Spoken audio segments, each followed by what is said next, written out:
Curtis, what's good, man? You and your feelings about Daphne? Is she with gang them? Or is it that you sucking little Rod dick? However it go, I want you to fade, nigga. Fuck all that. Since it's entertainment, let me beat the shit out of you on TV or something. Don't duck that. I'm calling you out. What you want to do, Curtis?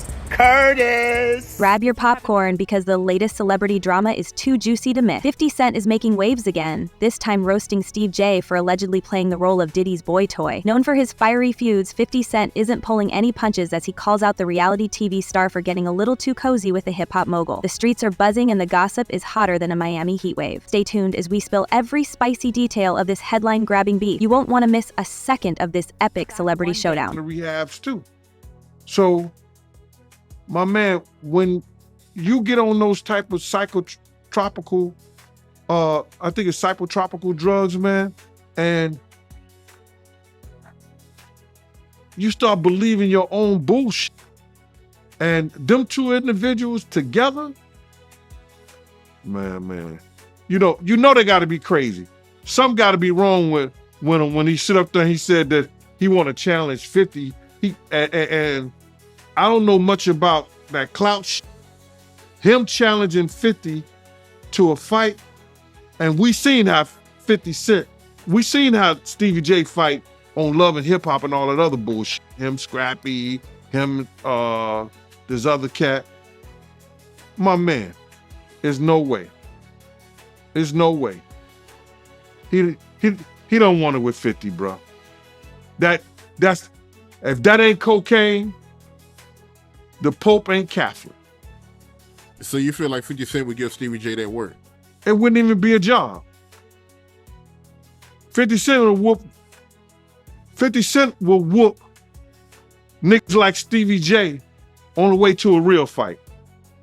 You seen 50 fight before? I ain't never seen 50 fight.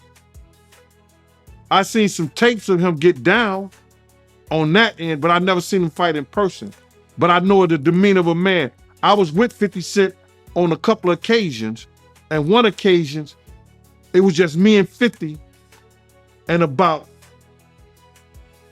probably 6 other dudes that didn't want to get out the car because he was ready to get down. And you could see it in him. You could see he got it in him like that. I'm looking at him. I wrote this shit about this shit in my book. 50 ain't back, he don't back down, bro. And you could see when you know a dude is about it and got it in him, you can see it in his eyes. You can see it in the way he carry himself. You see how he threw his own man in the bushes, Tony Yayo. They got tapes on 50 getting down boxing. I've seen takes on him. You know what I'm saying? I've never seen him in person, as far as fighting. I've been with him in person, but he got it in him, bro. But yeah, that caught me by surprise because I always knew that Stevie J, he did production for Bad Boy, but I never knew him and Diddy was that close until, as of late, since the raid. So. Yo, they was close. Bro, Stevie J and Puff was like pots and pans back in the day. I don't know what happened between them, but something happened on the producing credit side that Stevie J stopped effing with him. And, Stevie wasn't dealing with him at all. He was just doing more stuff for Jodeci than he was Bad Boy. Before we dive into the juicy details of this drama, let's rewind and see how it all started. 50 Cent, as you probably know, isn't the type to keep quiet. He's built a reputation for speaking his mind and stirring up feuds like it's his second job. From rap battles to social media spat, 50's been involved in more beefs than a barbecue grill. And he's not about to stop now. Now, let's talk about Steve J. He and Diddy go way back, collaborating on countless projects over the years. Their close relationship has sparked plenty of rumors, with some even suggesting they might be more than just business partners. Of course, that's just what the grapevine is saying. As for 50 Cent and Steve J, they've never exactly been on each other's Christmas card list. There's been tension between them for a while. Maybe it's the overlapping circles they run in, or maybe it's just their larger-than-life personalities clashing. Whatever the reason, 50's taken a few subtle shots at Steve in the past, but nothing too explosive. That is, until now. When 50 Cent decided to call out Steve J for allegedly being Diddy's boy toy, he went all in. No holding back, no sugarcoating. The tea he spilled has the streets buzzing, and everyone's wondering what this means for their tangled web of relationships. The drama is heating up, and it's got everyone talking. Do you think Diddy can come back from this? Because a lot of people saying it's over for him. Oh, it is over for him. Come back to where? To be in the entertainer business? Listen to me, man. And I don't want to bring this guy's story up because it's old. And I know he's trying to live past it, but I'm going to bring it up anyway. Ray Rice, his wife, spit in his face. And he did what he did on that elevator. He ain't played one football game after that. Nowhere that I know of. He may have went overseas and played or something like that. I don't know that to be true. But he didn't play in the NFL, a hell of a running back. He ain't played not one down in the NFL after that. No endorsements. Nobody's going to have anything to do with old boy. And when they come out with this other stuff, he gonna come back to work. I wouldn't be surprised if he do the ultimate sin, his suicide. Because bruh, he's such a narcissistic that he couldn't stand not being somewhere and not being seen. His whole life, his whole career was about him being seen in the public. It was about him, taking everybody else's dreams and making them his. And now, him nor his kids would profit from anything from Bad Boy or Sean Puffy Combs again. His kids is gonna suffer behind this. Wow, man, that's crazy to hear, man. And you knowing Diddy, you think it's a good chance he might take his life? He was talking about taking his life at the City College thing. Yo, D. Ferg, ASAP Ferg's father, say, yo, man, we gotta watch him, man. This nigga talking about killing himself. I say, so let him.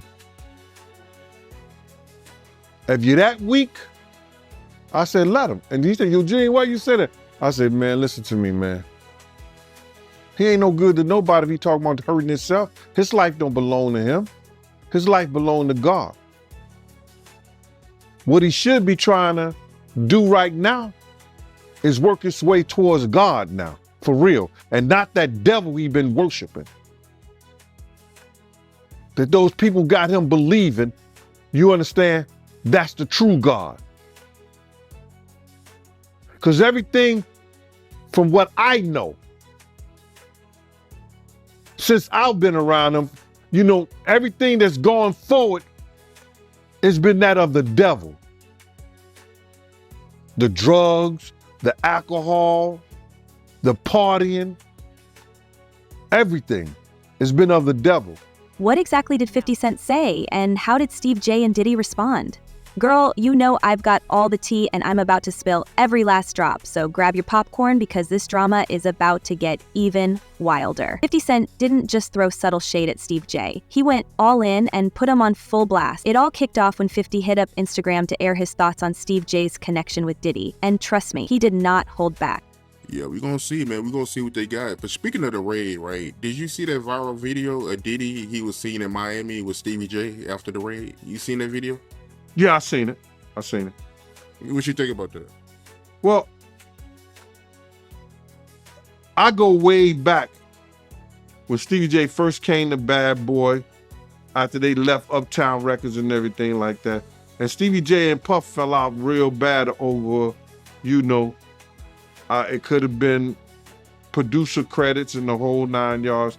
But Stevie J didn't F with him until Love and Hip Hop.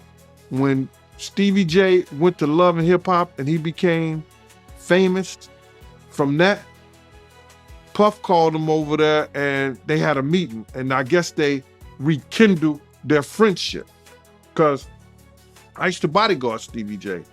And, go to different clubs. You know, I got pictures and everything. Stevie J didn't mess with Puff, you know, until after that Love and Hip Hop thing went down, you know. So now they back cool. What got me about the stuff like that them being back cool, that Stevie J went on TMZ and was speaking up on behalf of Diddy. Now, if anybody I want speaking up behalf of me, or I had anybody speaking up on my behalf, it wouldn't be Stevie J. You understand? I don't think that an individual of his caliber is capable or can be trusted in a way that I would like for him based on his actions on television and who he is as a person, what he has been shown as an individual, is a type of individual that I would have speaking on my behalf. Come on, we know he's a drug abuser. We know that he's been seen putting his hands on women in the wrong way. And I don't know, that shit is crumbling, man. You know what I'm saying? But you know, you can always say this, man. And the infamous words of one of the world's greatest comedians, Richard Pryor, cocaine is a hell of a drug. Why you say that? Cocaine is a hell of a drug. Because Lil Rob said that they be doing the liquid cocaine in the bottles, in the Ciroc bottles. We know Stevie J been in countless rehabs back and forth. We know, we've heard of Puff being in rehabs. Here in his post, 50 Cent didn't hold back, accusing Steve J of being Diddy's boy toy and claiming he was being played by the hip-hop mogul. But 50 didn't stop there. He also took aim at Steve J's fashion sense, mocking his style and saying he looked like a clown who needed a serious upgrade. The language was brutal, harsh, and dripping with sarcasm. 50's words made it crystal clear that he had zero respect for Steve J and wasn't afraid to put it all out there for the world to see. Well, it came out, I mean, because Cassie sued him. He settled 24 hours. Whoa. But now I heard she's cooperating with the feds.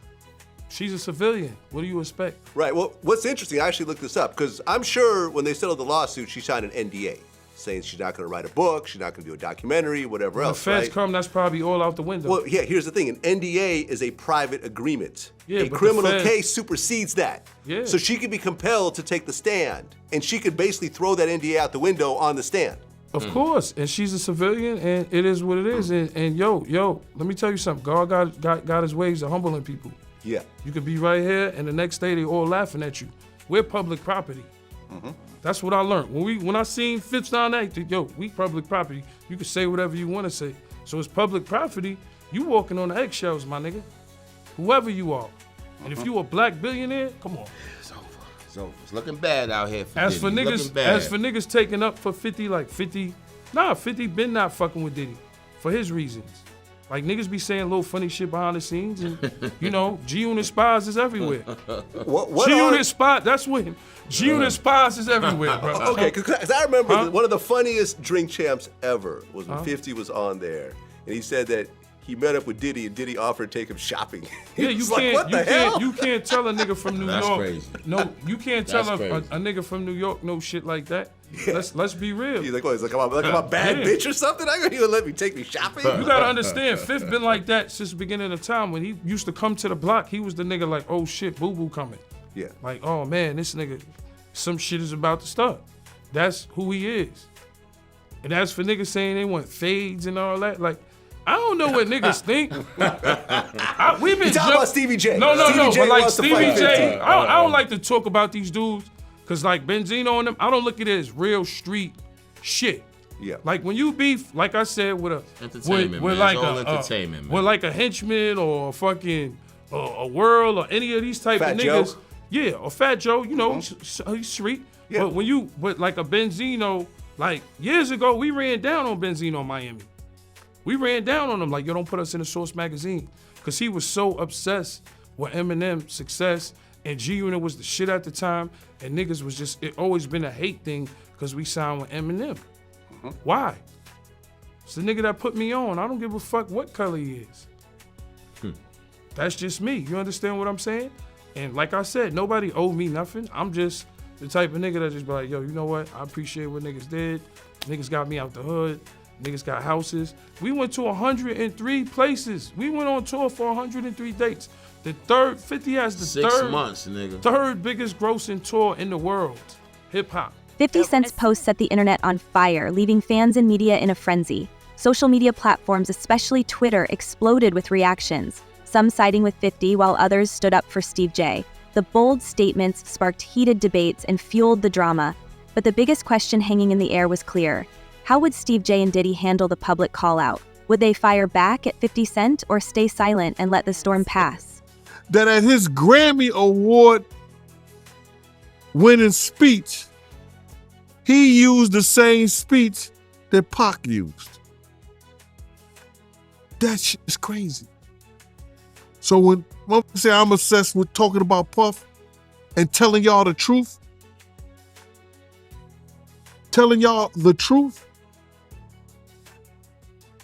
who's obsessed with who?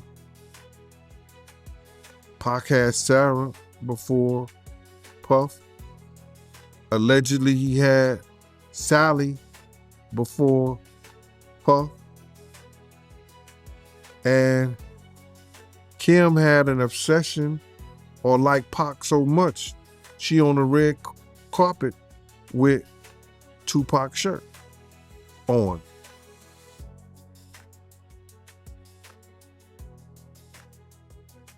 Who's obsessed with who? So you believe Diddy, he only got with Sarah Chapman because Pac, he had her at one point. And it was a bet in the office. Sarah was messing with an NBA basketball player.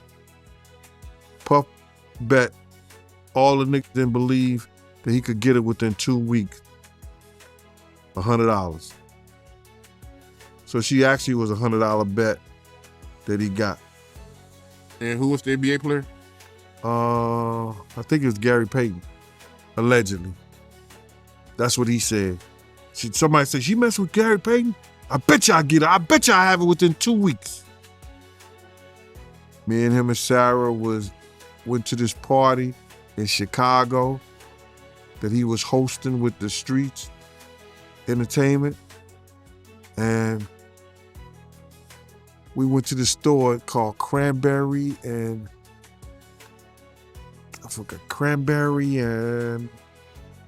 it's one of those stores like you get fragrance and you get candles, colognes and stuff like that. It's called Cranberry and something. And from that point on, you had her. But you gotta realize, Misa and Kim was friends. Misa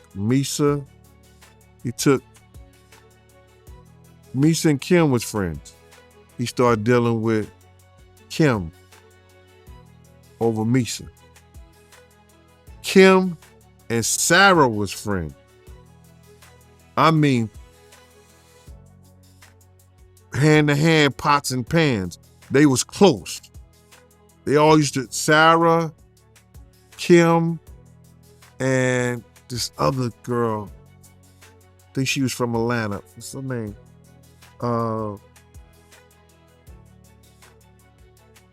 It missed me right now.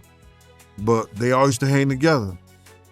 So then he went from Kim to Sarah. And he liked to do the friend thing. It looked like that. Speculation was swirling. Could this be the end of Steve J and Diddy's friendship or just a momentary rough patch? One thing was clear, this feud was nowhere near finished. The buzz was relentless, the gossip piping hot, and the true impact of 50 Cent's explosive remarks was still unfolding. Would Steve J and Diddy confront the drama directly, or let their actions do the talking. Only time would reveal the outcome, but one thing was guaranteed. The story was about to take an even more dramatic turn. Ever. I actually looked this up. I have this in my notes. It's about to be the second. All the numbers ain't even in yet. I think it's the second most gross. All right. I should actually be looked the at the second. numbers. You guys made $123 million on that tour. Number 2 was Drake. It was all Blur tour, 189 million. And number 1 was Jay-Z and Beyonce on the Run, 253 million. Okay. A lot of money though. Yeah, 50 is a lot of money. 50 is Crazy. a marketing genius, and we had fun on that road. We went to all kinds of places. We went to Paris. We went to Dubai. Bahrain, We went to shout to Abu Dhabi. Thailand. Shout to Bahrain, Thailand. Man, all over, Yo, and man. those experiences. Mumbai, India. And look, you gotta understand, me and 50 was always Murder fans.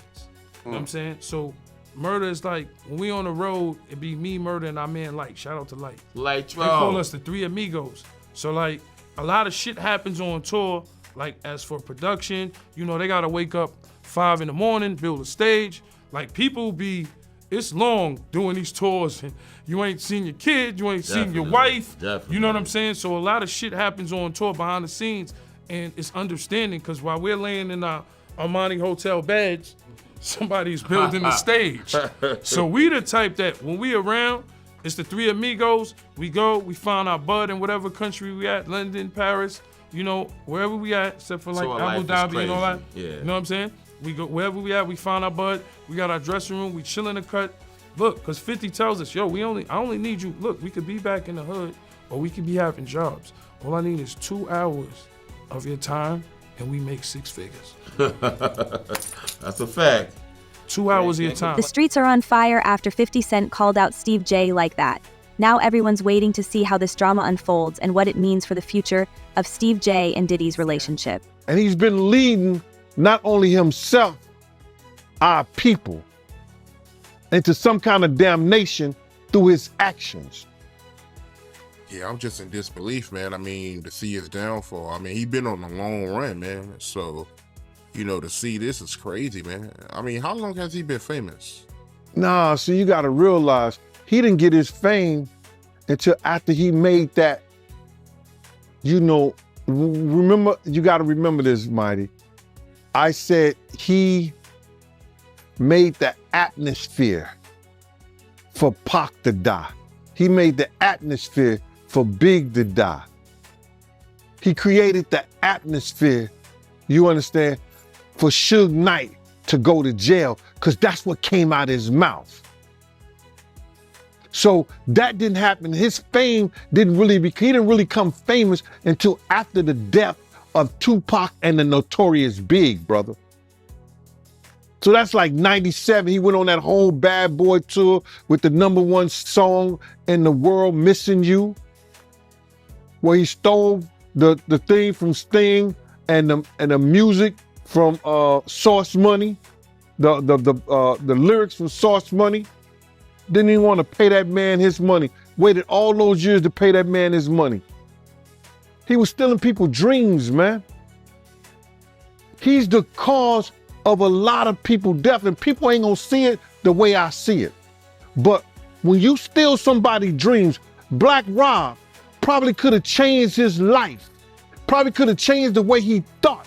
Probably could have changed the way he was doing business if he wouldn't have stole G-Dep from him. If he would have treated Craig Mack in the correct way and not try to steal his music, use him in the way that he used Craig Mack to catapult the Notorious Big, Craig Mack's life could have been changed.